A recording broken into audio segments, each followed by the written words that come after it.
श्री स्वामी समर्थ. नमस्कार. मी नंदिनी माझ्या यूट्यूब चॅनलवर तुमचं खूप मनापासून स्वागत करत आहे. तुमच्या मनातील सर्व चांगल्या इच्छा स्वामी महाराज पूर्ण करो ही स्वामींच्या चरणी प्रार्थना करते आणि आजच्या नवीन व्हिडिओला सुरुवात करते.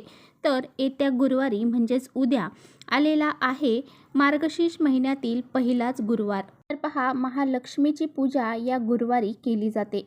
माता लक्ष्मीसोबतच भगवान श्री हरी विष्णूंची सुद्धा या गुरुवारी पूजा केली जाते. तसेच या महिन्यामध्ये भगवान श्री कृष्णांची पूजा करण्याला सुद्धा खूप विशेष महत्त्व दिलं जातं. या दिवशी भगवान श्री हरी विष्णूंची म्हणजेच लड्डू गोपाल जे आहेत श्रीकृष्ण यांची पूजा केली जाते आणि त्यांना तुळशीपत्र अर्पण केले जातात आणि हे तुळशीपत्र प्रसाद म्हणून स्वतः ग्रहण देखील केले जातात. या मार्गशीर्ष महिन्यामध्ये भजन आणि कीर्तन हे केले जाते. त्याचबरोबर विशेष सेवा देखील या महिन्यामध्ये केले जाते. गीताई पाठ या महिन्यामध्ये केला जातो. तसंच भगवद्गीता आणि विष्णू सहस्रनामाचा पाठ देखील या महिन्यामध्ये केला जातो. त्याचबरोबर या महिन्यामध्ये चंपाषष्ठी, दत्त जयंती यासारखे मोठे मोठे जे सण उत्सव आहेत तर ते सुद्धा साजरे केले जातात. आपल्या हिंदू धर्मामध्ये महाराष्ट्रामध्ये हे जे काही गुरुवारचे व्रत आहे तर ते प्रामुख्याने पाळले जाते. मार्गशीर्ष महिन्यातील गुरुवारी महालक्ष्मीची पूजा केली जाते.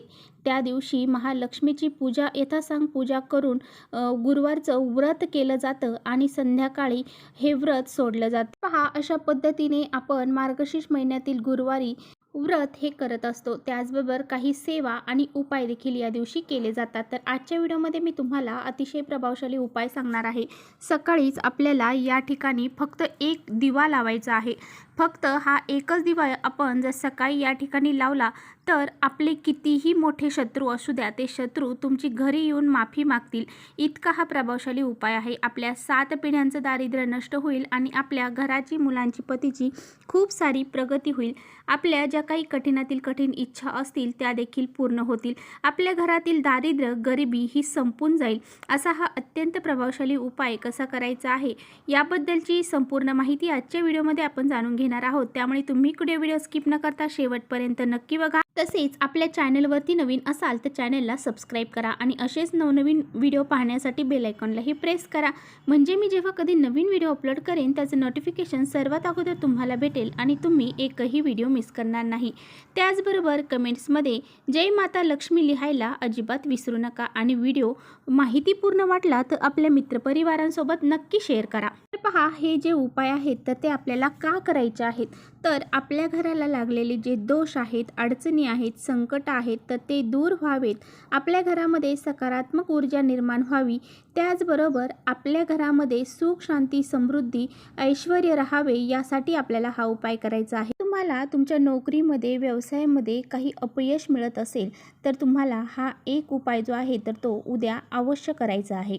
तसेच आपल्या आसपास असे काही लोक असतात जळाऊ प्रवृत्तीचे जे आपल्याला आपलं चांगलं झालेलं त्यांना कधीही आवडत नाही. म्हणजे ते आपल्याला नजर दोष लावतात. ते आपले शत्रू असू शकतात कारण ते आपल्याला समोर खूप चांगलं बोलतात आणि पाठीमागे आपल्या जे काही वाईट होईल याचा विचार करत असतात आणि आपल्या पाठीमागे सुद्धा आपल्याला वाईटच बोलतात. तर असे काही लोक असतात यांची जी वाईट नजर आहे तर ती आपल्याला लागली जाते. यामुळे सुद्धा आपले जे काही कामं आहेत ते खुंटले जातात. म्हणजे जी महत्त्वाची कामं करायला गेलो की त्यामध्ये अडीअडचणी निर्माण होतात. तर असे दोष दूर करण्यासाठी, असे शत्रू हे नष्ट करण्यासाठी सुद्धा आपण हा जो उपाय आहे तर तो करू शकता. तर तुमच्या घरामध्ये पैसा येत नसेल, पैशांच्या काही अडीअडचणी असतील त्या दूर होण्यासाठी सुद्धा हा उपाय अतिशय प्रभावशाली आहे. तर हा उपाय कसा करायचा आहे ते आपण जाणून घेऊया. पहा, उद्या सकाळी तुम्हाला लवकर उठायचं आहे, स्नान करायचं आहे, स्वच्छ कपडे परिधान करायचे आहे. या दिवशी तुम्हाला जर पिवळ्या कलरची वस्त्र परिधान करता आली तर ती अवश्य करायची आहे किंवा लाल रंगाची कपडेसुद्धा तुम्ही या दिवशी परिधान करू शकता. त्याचबरोबर तुमच्या देवघरातील देवांची पूजा करून घ्यायची आहे, तुळशी मातेची पूजा करून घ्यायची आहे.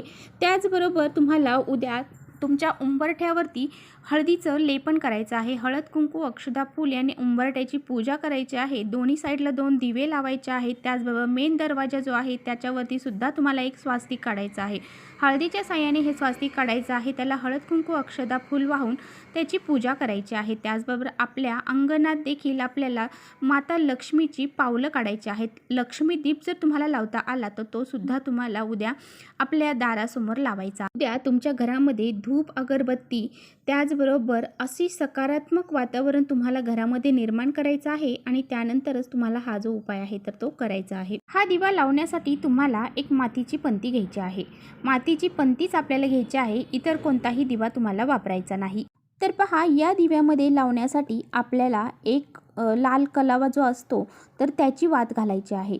म्हणजेच आपण जे काही हातामध्ये रक्षासूत्र बांधतो त्याचा जो धागा आहे तर तो आपल्याला घ्यायचा आहे। तर आपल्याला 2 मातीच्या पंत्या घ्यायच्या आहेत आणि दोन्ही मातीच्या पंत्यांमध्ये अशी कलाव्याची वात करून तुम्हाला टाकायची आहे। या दोन्हीही पंत्यांमध्ये तुम्हाला गाईचं गावरान तूप टाकायचं आहे। आता तुम्ही म्हणता तेल टाकायचं का, तर अजिबात नाही, तुम्हाला गाईचं गावरान तूपच यामध्ये घालायचं आहे। त्याचबरोबर या दिव्यांमध्ये तुम्हाला 11 अखंड तांदळाची दाणे टाकायचे आहेत। दोन्हीही दिव्यांमध्ये 11 तांदळाची दाणे तुम्हाला टाकायचे आहेत। त्याचबरोबर तुम्हाला त्यामध्ये थोडीशी चिमूटभर हळद देखील दोन्हीही दिव्यांमध्ये टाकायची आहे। यानंतर एक प्लेट घ्यायची आहे। त्या प्लेटमध्ये हे दोन्ही दिवे तुम्हाला ठेवायचे आहेत। या दोन्हीही दिव्यांना हळद, कुंकू, अक्षदा अर्पण करायच्या आहेत। धूप, दीप, अगरबत्ती तुम्हाला ओवाळायची आहे। फुलं तुम्हाला वाहायची आहेत आणि त्याचबरोबर माता लक्ष्मीला देखील तुम्हाला हळद, कुंकू, अक्षदा, फुलं अर्पण करून धूप, दीप, अगरबत्ती दाखवायची आहे। यानंतर तुम्हाला विष्णू भगवान जे आहेत त्यांना देखील हळद, कुंकू, अक्षदा अर्पण करायच्या आहेत। धूप, अगरबत्ती तुम्हाला त्यांना दाखवायचे आहे। फुलं अर्पण करायचे आहेत आणि यानंतर हे 2 दिवे जे आहेत तर त्याचं ताट तुम्हाला उचलायचं आहे आणि त्या दिव्यांनी माता लक्ष्मीची आरती तुम्हाला करायची आहे। आता तुम्हाला जी आरती येते, महालक्ष्मीची जी आरती आहे तर ती तुम्हाला तिथे करायची आहे। यानंतर तिथेच तुम्हाला हे दिवे माता लक्ष्मी समोर ठेवायचे आहेत आणि तिथे बसून हात जोडून एक वेळा कनकधार स्तोत्राचं पठण करायचं आहे आणि महालक्ष्मीची जी 108 नावे आहेत त्यांचं सुद्धा तुम्हाला स्मरण हे करायचं आहे। हे जी नामावली आहे महालक्ष्मीची तर ती तुम्हाला वाचायची आहे। हे तुम्हाला सर्व गुगलवरती मिळून जाईल। यानंतर ही सर्व सेवा करून झाल्यानंतर त्यातला एक दिवा तुम्हाला देवघरामध्येच ठेवायचा आहे। दुसरा दिवा उचलायचा आहे आणि तो आपल्या मुख्य दरवाजा जो आहे तर त्याच्या बाहेर म्हणजे उंबरठ्याच्या बाहेर तो दिवा तुम्हाला लावायचा आहे। त्यानंतर तिथे उभा राहून उंबरठ्यापाशी हात जोडून तुम्हाला त्या दिव्याला प्रार्थना करायची आहे। माता लक्ष्मीचं स्मरण करायचं आहे।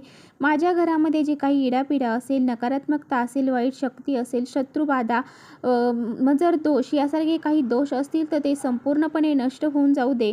माझ्या घराची, मुलांची, पतीची खूप सारी प्रगती होऊ दे। माझ्या घरामध्ये सुख, शांती, समृद्धी, ऐश्वर्य निर्माण होऊ दे, अशी प्रार्थना तुम्हाला माता लक्ष्मीला करायची आहे। तुमची जी काही इच्छा असेल ती सुद्धा तुम्हाला व्यक्त करायची आहे। यानंतर तो दिवा शांत झाल्यानंतर तुम्हाला त्या दिव्यातल्या ज्या वस्तू आहेत तर त्या निर्माल्यामध्ये टाकून द्यायच्या आहेत आणि त्यानंतर तो दिवा स्वच्छ करून तुम्ही वापरू शकता। तर पहा, तुमच्या घरामध्ये सुतक पिरस असतील तर तुम्हाला हा उपाय करता येणार नाही, तर तुम्हाला हा अगदी साधा सोपा उपाय आहे तर तो उद्या सकाळीच करायचा आहे। अशा पद्धतीने हा उपाय करायला अजिबात विसरू नका। घरामध्ये काही दोष अडचणी असतील त्या संपूर्णपणे नष्ट होऊन जातील। इथेच थांबवते माझा व्हिडिओ थोडा जरी आवडला असेल तर नक्की लाईक करा। चॅनलवर नवीन असाल तर चॅनलला सबस्क्राईब करा। परत भेटूया अशा छानशा व्हिडिओसोबत। तोपर्यंत श्री स्वामी समर्थ।